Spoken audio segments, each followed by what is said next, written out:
Francisco Cândido Xavier, Evolução em Dois Mundos. 10º livro da coleção A Vida no Mundo Espiritual, ditado pelo Espírito André Luiz.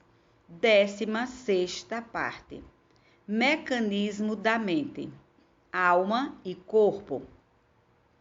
Aclarando os problemas complexos da alienação mental na maioria dos espíritos desencarnados, pelo menos durante algum tempo além da morte, vale comentar, ainda que superficialmente, alguns dos experimentos efetuados pela ciência terrestre nos mecanismos nervosos, para que possamos ajuizar da importância da harmonia entre a mente e o seu veículo fisiopsicossomático no plano físico ou extrafísico.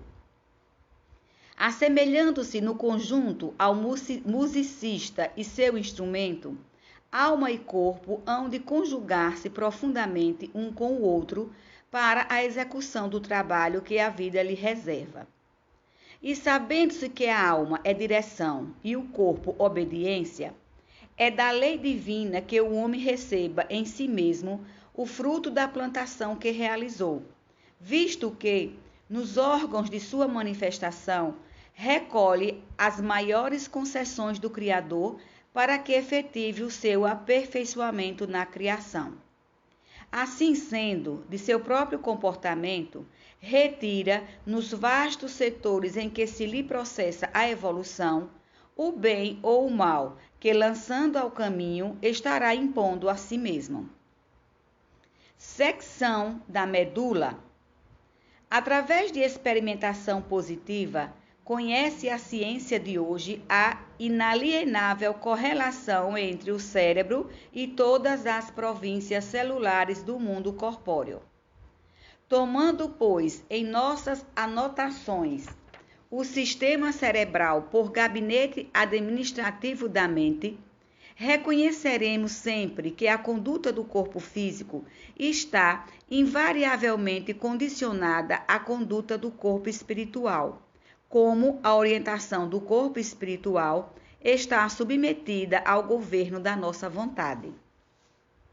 Sabemos assim que depois de seccionada a medula de um paciente, se observa de imediato a insensibilidade completa, o relaxamento muscular, a paralisia e a eliminação dos reflexos somáticos e viscerais em todas as partes que recebe os nervos nascidos abaixo do ponto em que se verificou o prejuízo. A insensibilidade e a paralisia são decisivas, porquanto procedem da secção dos feixes ascendentes e do feixe piramidal, ou seja, do desligamento das regiões do corpo espiritual correspondente nos tecidos orgânicos e no cérebro, qual se desse a retirada da força elétrica de determinado setor num campo extenso de ação. Semelhante desligamento, porém, não se verifica de todo, o que acarretaria, quando em níveis altos, irreversivelmente, o processo liberatório da alma com a desencarnação. Junções fluídicas sutis permanecem ativas entre as células dos implementos físicos e espirituais, como recursos fisiopsicossomáticos, em ajustes possíveis de emergência. Em razão disso, não obstante a insensibilidade a que nos reportamos, comparável ao silêncio orgânico deixado pela execução de uma neurotomia, muitos pacientes se queixam de dor em zonas localizadas para baixo do nível em que se expressou o corte.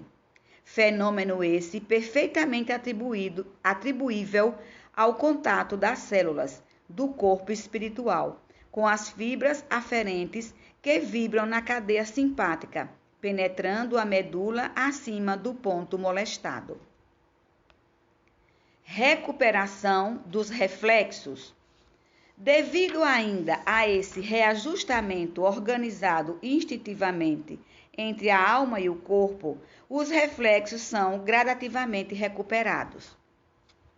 Em condições muito especiais de equilíbrio fisiopsicossomático do enfermo, os reflexos superficiais ressurgem quase sempre em 24 horas, depois do insulto sofrido, embora os reflexos anal e cremasteriano jamais se percam.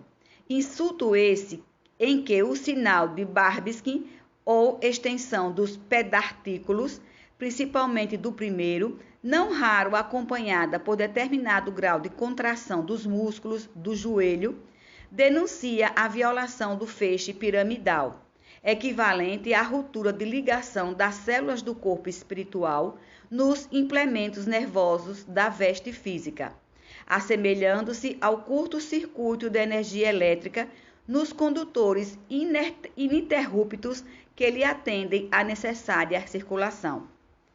Na generalidade dos casos, porém, os reflexos em pacientes dessa espécie apenas reaparecem com mais vagar, no curso de semanas, tempo indispensável para que as células do corpo espiritual, vencendo a resistência do corpo físico, a ele se reimponham quanto possível. Importância da encefalização.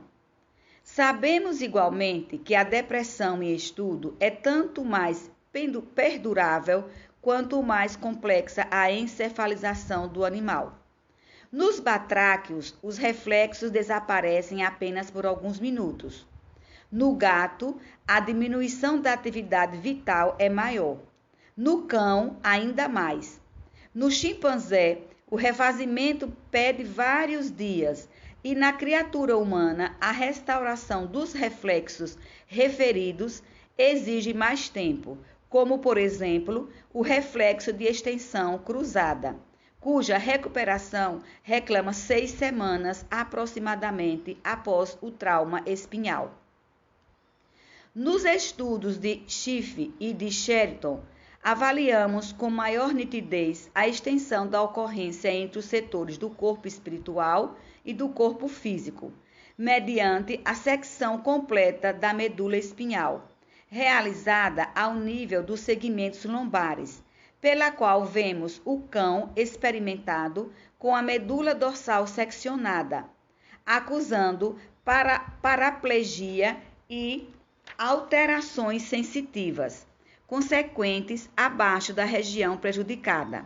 assim como uma extensão espásticas dos membros anteriores, devido à ausência da inibição oriunda dos membros posteriores, inibição que normalmente neutralizaria os impulsos do sistema labiríntico cerebelar. É que o corpo espiritual preside no campo físico e todas as atividades nervosas resultantes da entrosagem de sinergias funcionais diversas. Disso temos estrita conta nos reflexos, cuja complexidade cresce invariavelmente na medida em que solicitam o concurso de maior campo dos neurônios internunciais, para que se efetuem, qual pianista requisitando o maior número de escalas de tons e semitons para elevar-se da simplicidade à suntuosidade na expansão da melodia. Descorticação animal. Desse modo, compreendendo-se que a integração mente-corpo é cada vez mais importante, à medida em que se dilatam os valores da encefalização, reconheceremos que a integração cortical é sempre mais expressiva quanto mais amplo se faz o desenvolvimento do sistema nervoso. Na pauta de semelhante realidade, a descorticação em batráquios e peixes não interfere nos reflexos e na motilidade, e nas aves modificações emergem inequívocas, porquanto apenas conseguem voos fragmentários na luz, permanecendo em prostração quando na obscuridade. O cão que sofre a ablação do córtex, segundo já demonstrou Goltz no século XIX, pode viver além de 1 ano com motilidade reflexa normal aparente, efetuando os movimentos próprios com relativa correção. Todavia, jaz inerte quando lhe falte incentivo à ação. E se esse incentivo aparece, coloca-se em movimento exagerado. Ignora como se defender até que seja positivamente atacado. Não se decide a buscar alimento, recebendo a ração que lhe administre. E embora as funções viscerais prossigam sem maiores alterações, não reconhece as pessoas, baldo de memória, revelando a disjunção dos recursos fisiopsicossomáticos, que lhes são peculiares, fenômenos pelo qual evidencia compreensível e aparente regressão a estágio evolutivo inferior. Os chimpanzés, entretanto, com encefalização mais complexa, não sobrevivem largo tempo após a extirpação total do córtex. E quando sofrem a destruição parcial desse ou daquele elemento cortical, apresentam, como acontece na criatura humana, modificações extensas e profundas. Cabe mencionar ainda aqui a continuidade das indiscutíveis impressões em pessoas mutiladas, que prosseguem sentindo, integrados ao próprio corpo, esse ou aquele membro que fisicamente não mais existe. Sincronia de estímulos. Entenderemos assim facilmente que o córtex encefálico, com as suas delicadas divisões e subdivisões, governando os núcleos regulares dos sentidos, dos movimentos, dos reflexos e de todas as manifestações nervosas da individualidade encarnada, corresponde à sede do centro cerebral do psicossoma, ou seja, do corpo espiritual, ao corpo físico, unida à sede do centro coronário, localizada no diencéfalo, entrosando-se ambos em perfeita sincronia de estímulos, pelos quais se manifesta o espírito em sua constituição mental harmônica, difícil ou desequilibrada, segundo a posição em que ele mesmo valoriza, conserva, prejudica ou desordena os recursos que a lei divina lhe faculta à própria exteriorização no plano físico e no plano espiritual. E assim como dispomos no córtex de ligações energéticas da consciência para os serviços do tato, da audição, da visão, do olfato, do gosto, da memória, da fala, da escrita e do automatismos diversos, possuímos no diencéfalo, tálamo e hipotálamo, assim irradiarem para o mesencéfalo, ligações energéticas semelhantes da consciência para os serviços da mesma natureza, com acréscimos de atributos para enriquecimento e sublimação do campo sensorial, como sejam a reflexão, a atenção, a análise, o estudo, a meditação, o discernimento, a memória crítica, a compreensão, as virtudes morais e todas as fixações emotivas que nos sejam particulares. Emitindo a onda de indagação e trabalho que nos diga respeito, através do centro coronário conjugado ao centro cerebral, recebemos-la de volta, em circuito de raios substanciais da nossa própria força mental, com impactos aferentes e eferentes,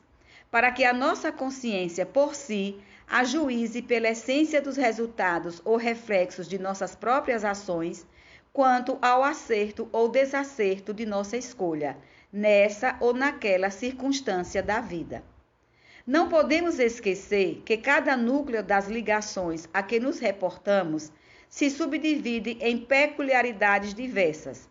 entendendo-se, pois, que os fenômenos de obliteração suscetíveis de ocorrer em alguns dos setores corticais do corpo físico podem surgir igualmente no corpo espiritual, quando a turvação da mente é capaz de obstruir temporariamente esse ou aquele fulcro energético da região diencefálica, no centro coronário da entidade desencarnada. Mecanismo do monodeísmo. Em vista disso, se a criatura encarnada pode criar em amnésia ou afasia pela oclusão dos núcleos da memória ou da fala, sem desequilíbrio integral da inteligência, a criatura desencarnada pode arrojar-se a frustrações semelhantes, sem perturbação total do pensamento, enquanto se lhe mantenha a distonia.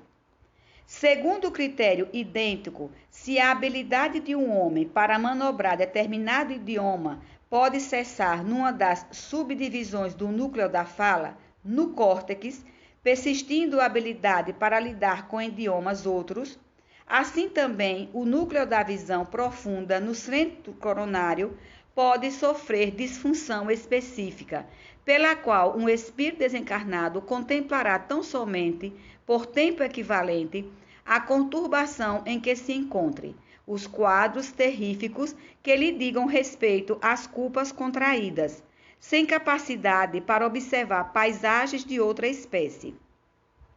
Escutará exclusivamente vozes acusadoras que lhe testemunhem os compromissos inconfessáveis, sem possibilidade de ouvir quaisquer outros valores sônicos, tanto quanto poderá recordar apenas acontecimentos que lhe se refiram aos padecimentos morais,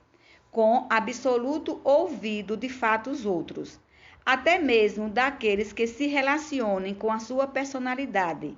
motivo pelo qual se fazem tão raros os processos de perfeita identificação individual, na generalidade das comunicações mediúnicas, com entidades dementadas ou sofredoras, comumente estacionárias no monodeísmo que as isola em tipos exclusivos de recordação ou emoção, de vez que, nessas condições, o pensamento contínuo que lhes flui da mente, em circuito viciado sobre si mesmo, age coagulando ou materializando pesadelos fantásticos, em conexão com as lembranças que albergam. E esses pesadelos não são realmente meras criações abstratas, porquanto, em fluxo constante, as imagens repetidas, formadas pelas partículas vivas de matéria mental, se articulam em quadros que obedecem também à vitalidade mais ou menos longa do pensamento, justapondo-se às criaturas desencarnadas que lhe dão a forma e que, congregando criações do mesmo teor de outros espíritos afins, estabelecem, por associações espontâneas, os painéis apavorantes em que a consciência culpada expia por tempo justo as consequências dos crimes a que se empenhou, prejudicando a harmonia das leis divinas e conturbando concomitantemente a si mesma. Zonas purgatoriais.